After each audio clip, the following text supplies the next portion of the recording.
قال الله تعالى في كلامه المجيد الفرقان الحميد. أعوذ بالله من الشيطان الرجيم. بسم الله الرحمن الرحيم. إن الله وملائكته يصلون على النبي يا أيها الذين آمنوا صلوا عليه وسلموا تسليما.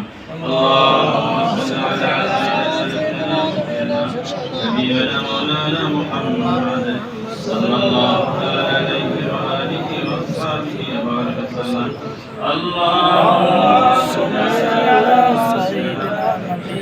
سيدنا مولانا محمد صلى الله عليه وآله وصحبه وبارك وسلم.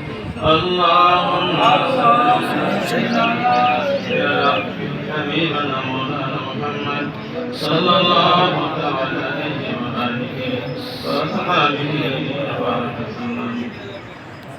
সম্মানিত ওলামায়ে কেরাম, আমাদের জনাব সেক্রেটারি জনাব রহিদুল ইসলাম মাওলানা